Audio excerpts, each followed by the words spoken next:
Senate इंतखाबात open ballot से करवाने के सदारती रेफरेंस पर सुप्रीम कोर्ट में समाअत जारी है और आज की समाअत के दौरान चीफ जस्टिस गुलजार अहमद ने रिमार्क्स दिए कि सुप्रीम कोर्ट करार देगी कि आइन का आर्टिकल 226 सेनेट इलेक्शन पर लागू होता है या नहीं। आर्टिकल 226 के तहत तमाम इलेक्शन खुफिया रायशुमारी से होते हैं या नहीं। अगर आइन कहता है कि खुफिया वोटिंग होगी तो बात खत्म। चीफ जस्टिस ऑफ पाकिस्तान ने कहा कि सुप्रीम कोर्ट पार्लियामान का मुतबादिल नहीं, पार्लियामान का इख्तियार अपने हाथ में नहीं लेंगे। रियासत के हर इदारे को अपना काम हुदूद में रहकर करना है। वोटिंग के लिए क्या तरीक़ाकार अपनाना है, कितनी सीक्रेसी होनी चाहिए, यह फैसला पार्लियामेंट करेगी। सेनेटर रज़ा रब्बानी ने अपने दलाइल जारी रखते हुए कहा कि खुफिया वोट वोटर का अपना राज है। वोटर अपना राज किसी और वोटर से तो शेयर कर सकता है, रियासत से नहीं। आइन की यही मंशा है कि वोटर पर किसी किस्म का दबाव ना आए। अगर वोट काबिल शनाख्त बना दिया जाए तो ये राज सिर्फ वोटर का राज नहीं रहेगा। जस्टिस एजाजुल हसन ने रिमार्क दिए कि आइन में सेनेट इलेक्शन से फ्री वोट का लफ्ज दानिस्ता तौर पर निकाला गया। आप नहीं समझते कि मुतनासिब नुमाइंदगी ना होने से आइनी मैंडेट की खिलाफ वर्जी होगी? तो रज़ा रब्बानी ने जवाब में कहा कि यह हिसाब नहीं, सियासत है। मुतनासिब नुमाइंदगी का तनासुब परफेक्ट नहीं हो सकता। सियासी इत्तेहाद की सूरत में सेनेट में मुतनासिब नुमाइंदगी नहीं हो सकती। अदालत ने करार देना है कि सेनेट इलेक्शन आइन के तहत होते हैं या इलेक्शन एक्ट के तहत। ऑर्डिनेंस खत्म होने के बाद हम दोबारा पहले कदम यानी खुफिया वोटिंग पर आ जाएंगे। अदालत ऑर्डिनेंस के नताइज को मद्देनजर रखते हुए फैसला करे। पीपल्स पार्टी पार्लियामेंटेरियन के वकील फारूक एच नाइक ने दलाइल शुरू करते हुए कहा कि वोट इनफरादी हो तो रायशुमारी खुफिया ही हो सकती है। सेनेट इलेक्शन आइन के तहत होते हैं, कानून के तहत नहीं। जस्टिस एजाजुल हसन ने सवाल उठाया कि क्या हर एमपीए वोट देने के लिए आज़ाद होता है? फारूक नाइक ने जवाब में कहा कि पार्टी लाइन पर अमल करना सेनेट इलेक्शन के लिए लाजमी नहीं। खुफिया वोटिंग में मुदाखलत भी कानून के मुताबिक जुर्म है। वोट कास्ट होने के बाद भी खुफिया ही रहता है। मुतनासिब नुमाइंदगी पार्टियों की नहीं, वोटों की बुनियाद पर है। नून लीग के बैरिस्टर जफरुल्लाह का दलाइल में कहना था कि इलेक्शन की नुमाइंदगी खुफिया वोटिंग के जरिए ही मुमकिन है। इलेक्शन एक्ट की तैयारी के दौरान खुफिया वोटिंग पर बहस हुई थी। तहरीक इंसाफ समेत हर सियासी जमात ने उस वक्त खुफिया वोटिंग की हिमायत की थी। सेनेट इलेक्शन के बाद सूबाई असम्बलियां तहलील भी हो सकती हैं। दोबारा इंतखाबात में कोई और जमात भी हुकूमत में आ सकती है। अगर मुतनासिब नुमाइंदगी पार्टियों की है तो नई असेंबलियों में सेनेट में क्या पोजीशन होगी?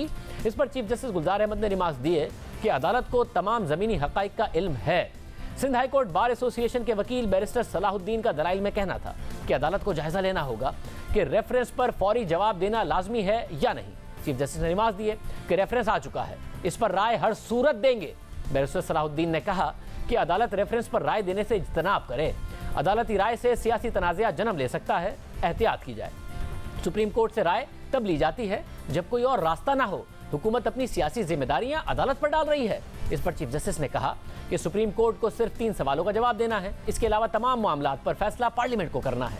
बैरिस्टर सलाहुद्दीन ने कहा कि अटॉर्नी जनरल ने पैसों से भरे बैग्स और वीडियोस का जिक्र किया जिन पर अदालत फैसला नहीं कर सकती। अटॉर्नी जनरल, एडवोकेट जनरल्स ने ओपन बैलेट के हक में दलाइल दिए, ना कि राय मांगी। हुकूमत राय लेने नहीं, अदालत से ओपन बैलेट की तौसीक कराने आई है। स्पीकर के इलेक्शन कौन कराएगा? आइन में कहीं नहीं लिखा।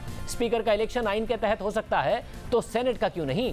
आइन में बैलेट पेपर्स का जिक्र भी नहीं होता। कानून या रूल्स में ही तमाम तफसीलात दर्ज होती हैं। क्या इलेक्शन एक्ट 2017 खत्म होने से सेनेट इंतखाबात नहीं होंगे? इस पर चीफ जस्टिस ने रिमार्क दिए कि कानून में कभी खला नहीं आता। कोई कानून खत्म हो तो उससे पहले वाला बहाल हो जाता है। गुज़िश्ता समातों में अटॉर्नी जनरल ने कहा था कि सदारती रेफरेंस में किसी का कोई हक नहीं बनता। यह सदारती रेफरेंस है, रेसलिंग नहीं है। बार काउंसिल्स के दलाइल सुनने की भरपूर मुखालफत करता हूँ। रेफरेंस यकम मार्च तक चलता रहा तो रेफरेंस का फायदा नहीं होगा। सेनेटर रज़ा रब्बानी ने दलाइल देते हुए कहा था कि अगर सेनेट के इंतखाबात ओपन बैलेट से करवाने के बारे में कोई फैसला दिया गया तो फिर पार्लियामान के अराकीन डीप स्टेट के रहमो करम पर होंगे। काबिल शनाख्त बैलेट पेपर की वजह से एक नई किस्म की ब्लैकमेलिंग और हॉर्स ट्रेडिंग शुरू हो जाएगी। रियासत तो अपने 20 रिटर्निंग अफसरों का तहफ़्फ़ुज़ नहीं दे सकी। ये एक तल्ख़ हकीकत है कि डीप स्टेट की रसाई बैलेट पेपर तक होती है। मुत्तहिदा कौमी मूवमेंट ने कराची में दोबारा मरदमशुमारी के मामले पर तहरीक इंसाफ के उम्मीदवार को वोट देने का फैसला किया है। तो क्या अदालत इस अमल को भी करप्शन करार देगी? चीफ जस्टिस गुलजार अहमद ने रिमार्क दिए कि सियासी इत्तेहाद खुफिया नहीं होने चाहिए। इस पर रज़ा रब्बानी का कहना था कि बाद सियासी इत्तेहाद खुफिया होते हैं। जस्टिस एजाजुल हसन ने सवाल उठाया था कि कानून का इतलाक कहाँ होता है? अगर पार्टी ए की 6 सीटें बनती हैं और उसे 2 मिली हैं तो क्या होगा? फिर मुतनासिब नुमाइंदगी कहाँ गई? आइन बनाने वालों की मुतनासिब नुमाइंदगी से मुताल्लिक दानिशमंदी कहाँ गई? रज़ा रब्बानी ने जवाब दिया कि ये रियाजी का सवाल नहीं है और ना ये ए, बी या फिर सी की बात है। ये सेनेट है और ये वफाक का मामला है। किसी भी बात को सियाक व सबाक से हटकर नहीं देखा जा सकता। आप सेनेट की तश्कील और मकसदियत को सामने रखें। सेनेट में नुमाइंदगी सूबाई असेंबली की सीटों के तनासुब से होती है, जरूरी नहीं कि हुक्मरान जमात की सूबे में भी हुकूमत हो। इस मौके पर जस्टिस एजाजुल एहसन ने सवाल किया कि वोट सीक्रेट रखने के पीछे क्या मंतक थी। रजा रब्बानी ने जवाब देते हुए कहा कि शायद सीक्रेट इसी वजह से रखा गया कि किसी सियासी जमात का सही तनासुब ना आ सके। हमें आइन साजों के दिमाग को समझना होगा। ऑपोजिशन जमातों के इत्तेहाद से भी सेनेट में नशिस्तों का तनासुब बदल सकता है। जस्टिस एजाजुल एहसन ने रिमार्क दिए कि सियासी जमातों के इत्तेहाद से भी मुतनासिब नुमाइंदगी पर फर्क नहीं पड़ता। किसी जमात ने इत्तेहाद करना है तो खुलेआम करे। रजा रब्बानी ने इस पर कहा कि मुतनासिब नुमाइंदगी की अदालत जो तशरीह कर रही है वो आइडियल हालात वाली है। सियासी मामलात कभी भी आइडियल नहीं होते। हॉर्स ट्रेडिंग और सियासी इत्तेहाद में फ़र्क है। पंजाब में तहरीक इंसाफ और काफ लीग का इत्तेहाद है। पीटीआई ने सेनेट में काफ लीग को भी निशिस्त दी है। सियासी इत्तेहाद आमतौर पर खुफिया ही होता है। कोई इनफरादी शख्स सेनेटर बनना चाहे तो हॉर्स ट्रेडिंग हो सकती है।